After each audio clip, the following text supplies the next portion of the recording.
Hello students, आशा करता हूँ आप सभी अच्छे से होंगे। और मैं एक बार फिर आपके सामने हाजिर हूँ physics class 12th mission final examination के साथ एक और इम्पॉर्टेंट क्वेश्चन लेके। इम्पॉर्टेंट क्वेश्चन कहना शायद इस क्वेश्चन के साथ अनजस्टिस होगा, क्योंकि कोई भी ऐसा ईयर नहीं होगा जिसमें ये क्वेश्चन ना पूछा जाता हो। मैंने सिर्फ 2 साल के पेपर को उठाया हुआ है। लगभग एवरी ईयर इस क्वेश्चन को 5 मार्क्स के लिए पूछा जाता है। तो क्वेश्चन है, board of school education Haryana में 2023 का बी सेट 5 नंबर के लिए क्वेश्चन आया हुआ है। और क्वेश्चन है principle of moving coil galvanometer and how can be converted it into volt metre, explain with the help of diagram. तो क्वेश्चन के अंदर क्या पूछा गया है, मूविंग कॉयल गैल्वेनोमीटर का प्रिंसिपल और उसका कन्वर्जन पूछा गया है वोल्ट मीटर में कैसे होगा, और एक डायग्राम आपको बना के बताना होगा मूविंग कॉयल गैल्वेनोमीटर का और वोल्ट मीटर में कैसे कन्वर्ट कर रहे हैं उसका। ये तो क्वेश्चन था आपका 2023 के बी सेट में। और इसी तरह से एक और क्वेश्चन हमने लिया था एक और पेपर में, और ऐसा नहीं कि ये सिर्फ 2 ही पेपर हैं, लगभग सभी में। 2019 के सी सेट के अंदर ये क्वेश्चन आया हुआ है, उसमें भी पूछा हुआ है क्या, मूविंग कॉयल गैल्वेनोमीटर का प्रिंसिपल, और क्या पूछा है, इसको कैसे कन्वर्ट करोगे एमीटर में। ध्यान दें, यहाँ पूछा है, अगर हम यहाँ पे बात करें तो यहाँ पे पूछा है कन्वर्जन इन वोल्ट मीटर, और यहाँ पूछा है कन्वर्जन इन एमीटर, और यहाँ भी प्रिंसिपल पूछा है, यहाँ भी प्रिंसिपल पूछा है।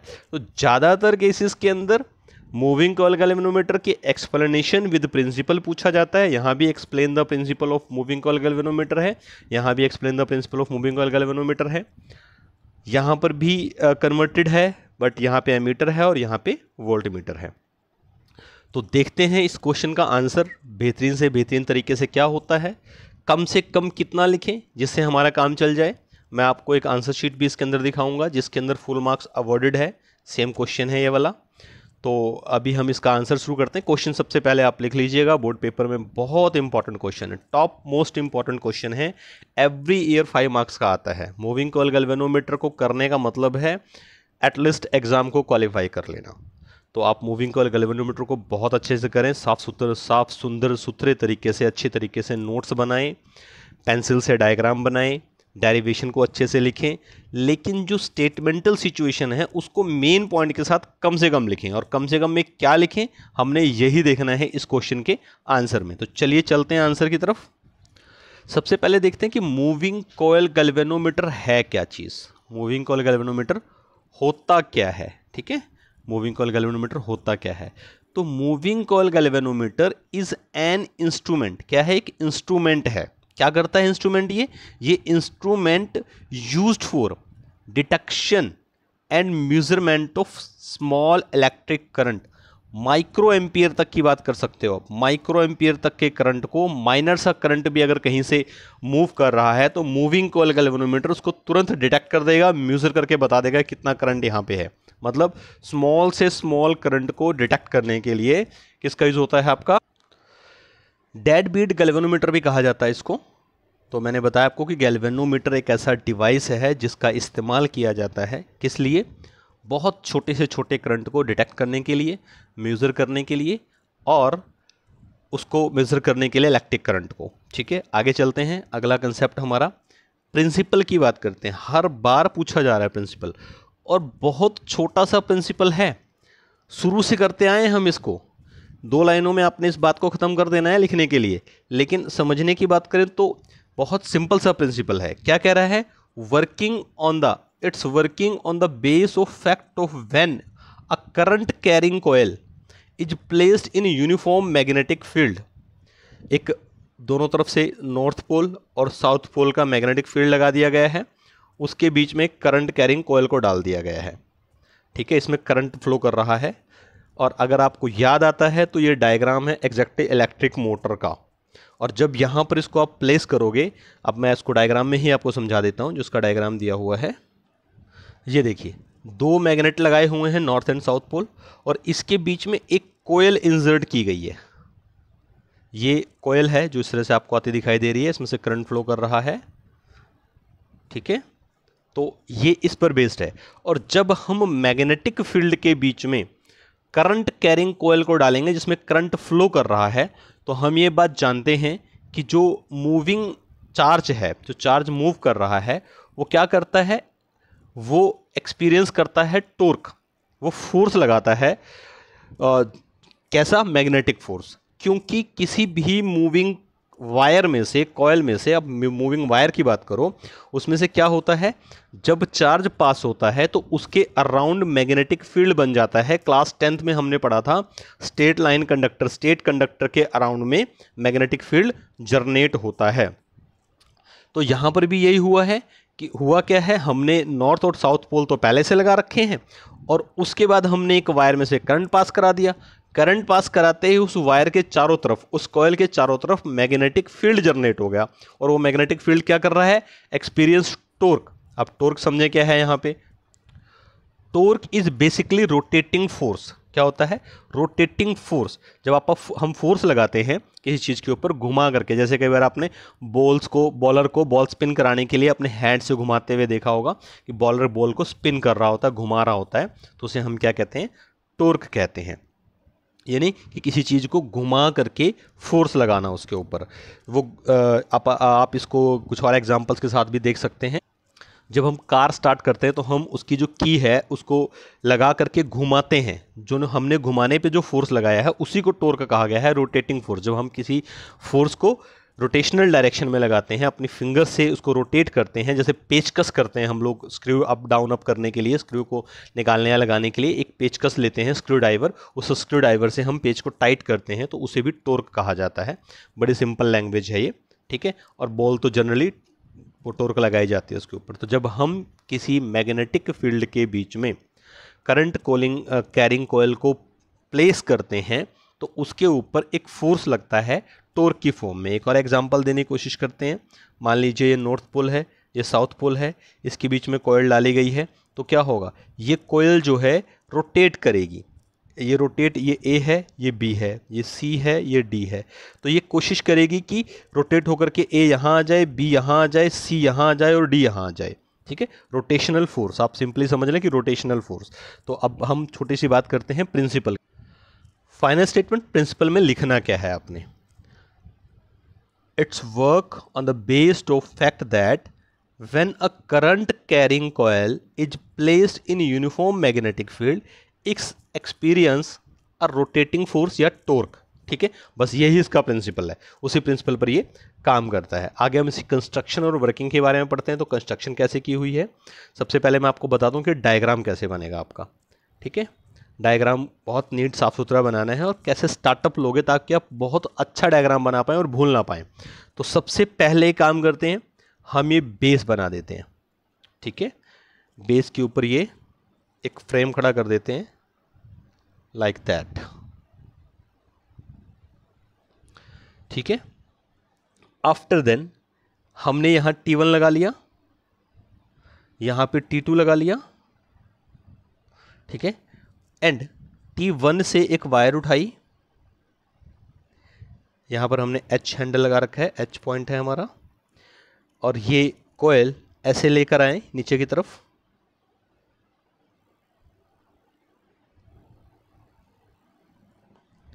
Like that.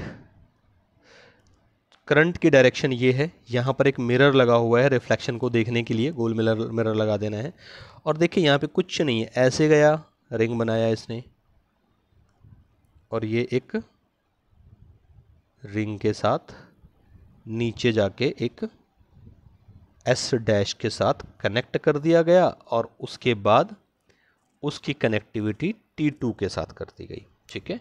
और इधर लगा दिया एक नॉर्थ पोल मैग्नेट और इधर लगा दिया एक साउथ पोल मैग्नेट, ठीक है। नॉर्थ एंड साउथ दोनों तरफ एक मैग्नेट लग गया और आपका डायग्राम थोड़ा सा रह गया।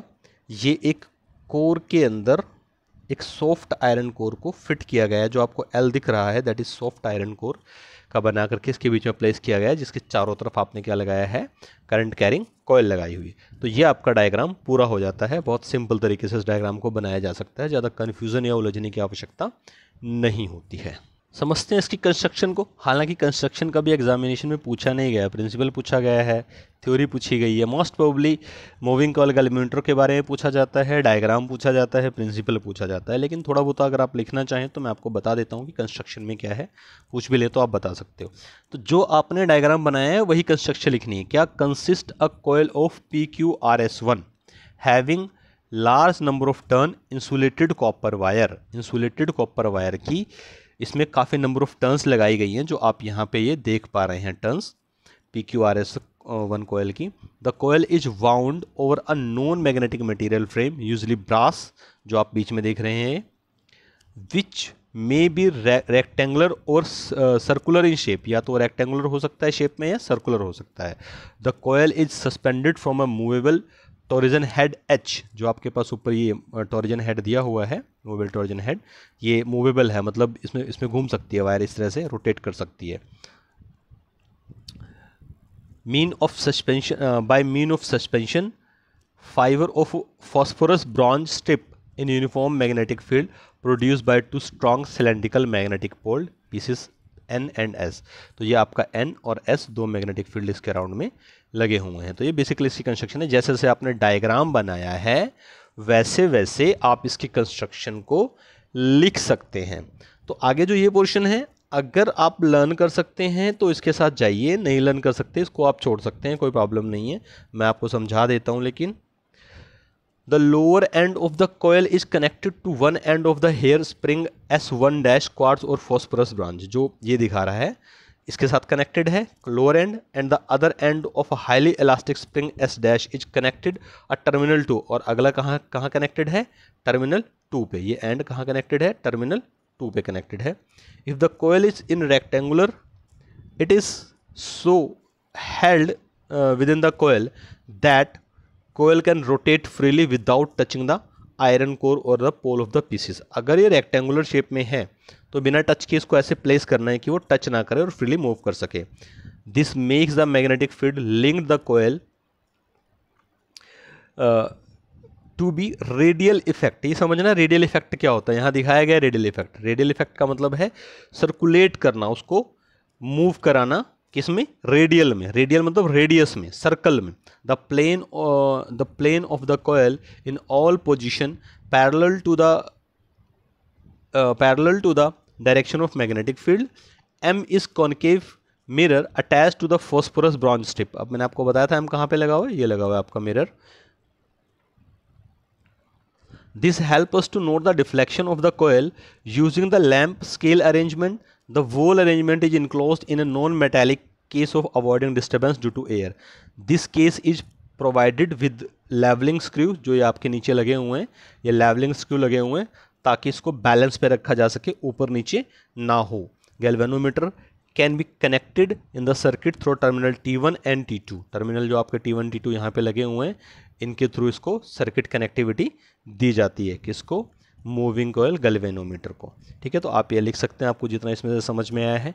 बेसिकली जो आपका ऊपर क्वेश्चन पूछा गया है उसके आंसर की बात करें तो एक ये डायग्राम उसके आंसर में आता है, ये इतना पोर्शन उसके आंसर में आता है। इतने में आपका काम चल जाएगा। बाकी जो conversion of ammeter and volt meter है वो हम आगे डिस्कस करेंगे इसी वीडियो के अंदर। तो चलते हैं आगे, एक बार पहले थ्योरी देख लेते हैं थोड़ा सा।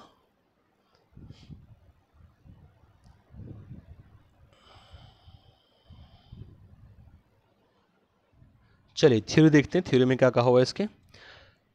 Late L is the length of PQ and RS1। जो हमने PQ RS1 हम यहाँ देखते हैं डायग्राम के अंदर, जो हमने ये लगाया हुआ है PQ एंड RS1, ये वाला पोर्शन इसकी लेंथ की बात कर रहा है। इसको हमने किससे, स्मॉल l से लिख लिया। ठीक है, PQ एंड RS1 की लेंथ को हमने स्मॉल l से लिख लिया।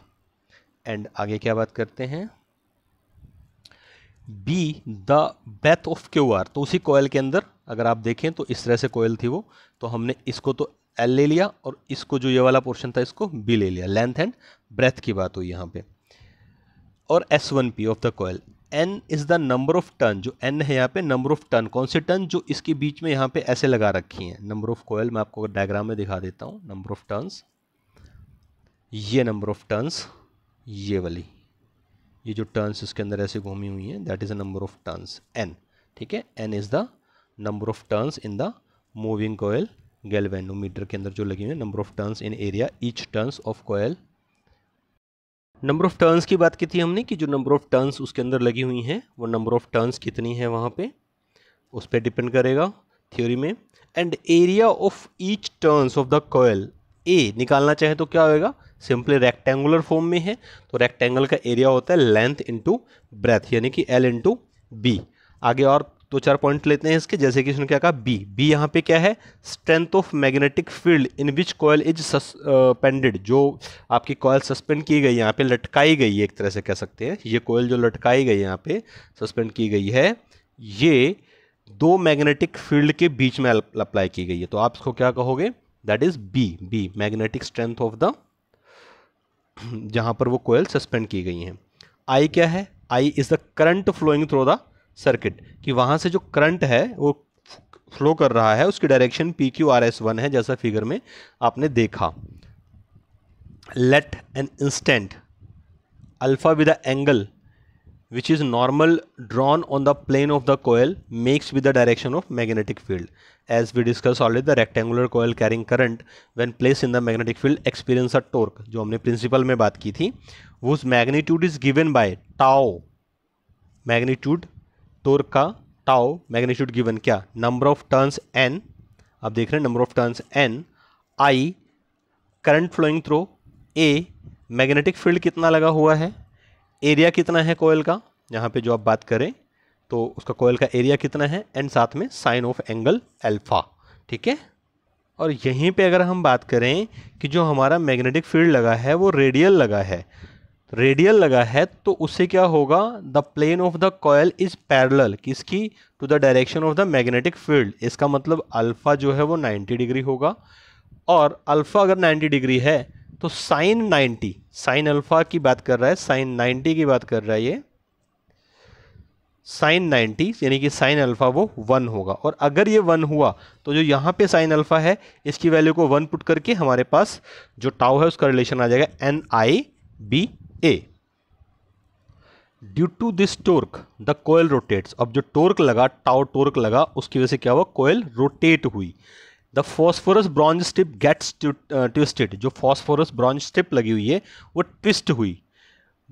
As the result of it, restoring torque comes into play in the phosphorus bronze strip, which would try to restore the coil back its original position. Let theta be the twist produced in the phosphorus bronze strip due to the rotation of the coil K, and K is the rotating torque per unit twist the phosphorus bronze strip. Then the total restoring torque produced K theta in equilibrium position coil deflection torque is equal to restoring force. Torque, then आप कह सकते हैं कि जो आपका rotation हुआ था NIBA का वो K थीटा के इक्वल होगा, और हमने यहाँ से क्या निकालनी है, I की वैल्यू निकालनी है, I is equal to K NBA by NBA into theta. Then अगर हम ये कह लें कि जो आपका K बाय NBA है उसको हमने कांस्टेंट G मान लिया, that is constant for the galvanometer, और हम इसको गैल्वेनोमीटर कांस्टेंट के नाम से भी जानते हैं, तो हम कह सकते हैं कि जो हमारा करंट है वो G थीटा के इक्वल होगा, जबकि G की वैल्यू K बाय NBA होगी। और अगर हम इस रिलेशन को ध्यान से देखें तो हम ये पाएंगे कि G कांस्टेंट को अगर हटा दें तो I is directly proportional to theta, जितना करंट उसके अंदर फ्लो करेगा ट्विस्ट उतना होगा, थीटा का वैल्यू उतना ज़्यादा बढ़ेगा। It means the deflection produce in the proportional, किसके प्रोपोर्शनल है, current flowing through the galvanometer, such galvanometer has linear scale. Galvanometer से कितना करंट फ्लो कर रहा है इस बात पर ये बात डिपेंड करेगी। आपको रिटर्न पॉइंट ऑफ व्यू से बता दूं कि आपने इतना कुछ यहाँ तक मुझे लगता है क्लियर होगा, थोड़ा बहुत आप यहाँ प्रॉब्लम फेस करेंगे तो आप डायरेक्टली इस रिलेशन को यहाँ से लिख सकते हैं, कोई इशू नहीं, मैं आपको आंसर शीट भी दिखाऊंगा आपको। चलिए ये बात खत्म हो गई। अब थोड़ी सी कुछ चीज़ें और हैं जो एडिशनल में लिखी जा सकती हैं, जिनकी ज़रूरत नहीं होती कि आप लिखें, लेकिन लिख देंगे तो अच्छा है। जैसे क्या, सेंसिटिविटी किसकी, मूविंग कॉइल गैल्वेनोमीटर किस बात से इंक्रीज की जा सकती है। अगर हम नंबर ऑफ टर्न्स इंक्रीज कर दें तो एरिया ऑफ कॉइल इंक्रीज हो जाएगा, और एरिया ये कह सकते हैं कि एरिया ऑफ कॉइल इंक्रीज कर दें या नंबर ऑफ टर्न इंक्रीज कर दें। मैग्नेटिक जो लगे हुए हैं इंडक्शन वो इंक्रीज करके भी हम क्या कर सकते हैं, सेंसिटिविटी मूविंग कॉइल गैल्वेनोमीटर की इंक्रीज कर सकते हैं।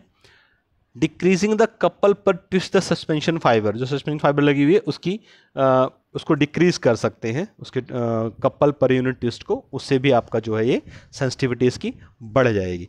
यूजेस की बात आती है कि भाई गैल्वेनोमीटर की बात तो कर रहे हैं, इसका यूज़ क्या है, कहाँ यूज़ किया जाता है इसका, तो यूजेस की बात कर लेते हैं। ये भी आप छोटे से पॉइंट लिख सकते हो। हमने शुरू में ही बात कर ली थी, किसके लिए यूज होता है, डिटेक्ट करने के लिए। क्या डिटेक्ट करने के लिए, वेरी स्मॉल करंट, बहुत छोटा करंट डिटेक्ट करने के लिए इसका यूज किया जाता है। It can be converted into ammeter, इसको एमीटर में कन्वर्ट कर सकते हैं by connecting low resistance shunt parallel to it. इतना ही आंसर सफिशिएंट था ऊपर जो क्वेश्चन पूछा गया था, लेकिन हम थोड़ा सा डेरिवेशन समेत उसको आगे पढ़ेंगे, बट ये भी सफिशिएंट है एक लाइन में अगर बात करें। पहले सेकंड लाइन में क्या बोला, एमीटर में कन्वर्ट कर सकते हैं। कैसे कन्वर्ट होएगा, इसके अंदर हम एक लो रेजिस्टेंस लगा देंगे जिसे हम शंट कह रहे हैं, और लगाना हमने पैरेलल में, अभी देखेंगे डिटेल में। कन्वर्ट कर सकते हैं वोल्ट मीटर में, कैसे कनेक्ट करना है, हाई रेजिस्टेंस, यहाँ पे लो रेजिस्टेंस लगाया था, यहाँ पे हाई रेजिस्टेंस लगाना है। किस में लगाना है, सीरीज में लगाना है, ध्यान रखना। उसमें एमीटर में कन्वर्ट करते हुए पैरेलल लगेगा और वोल्ट मीटर में कन्वर्ट करते हुए सीरीज में लगाना होगा।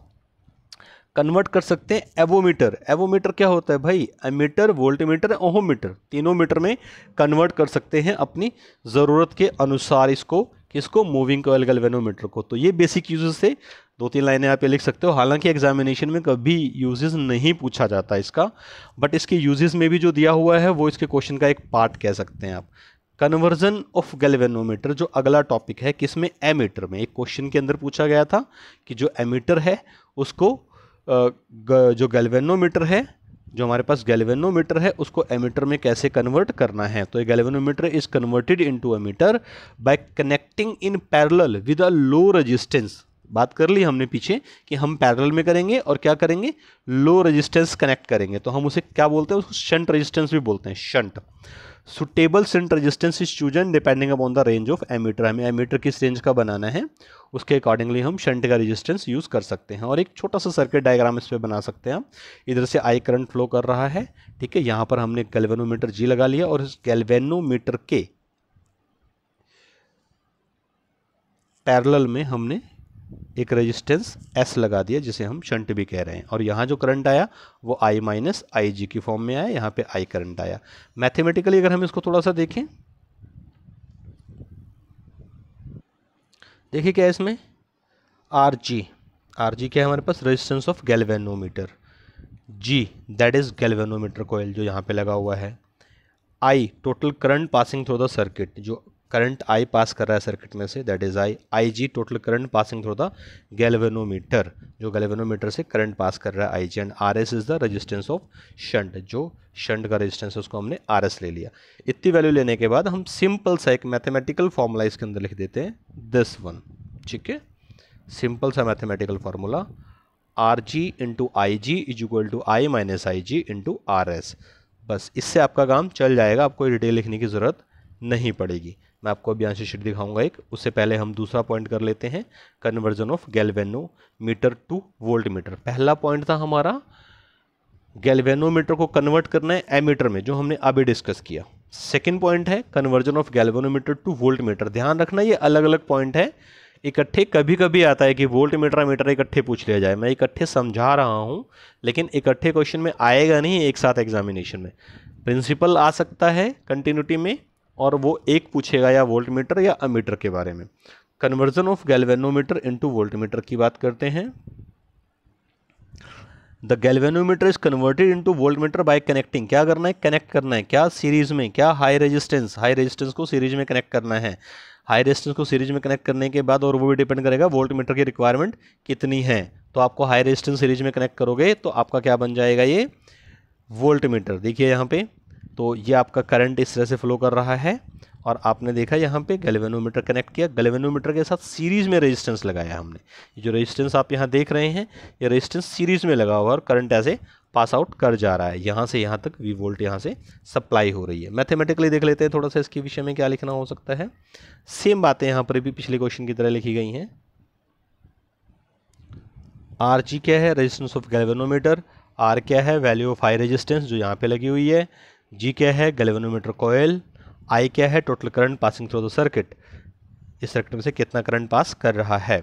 IG क्या है, total current passing through the galvanometer, galvanometers में कितना करंट पास करेगा। एंड V क्या है, voltage drop across a series in galvanometer and high resistance, जो है हाई रेजिस्टेंस लगा हुआ है इसके अक्रॉस जो वोल्टेज ड्रॉप हो रही है उसको हमने V बोला हुआ है। इतना कुछ बताने के बाद आप जस्ट एक फॉर्मूला लिख सकते हो, V is equal to RG into IG plus R into IG।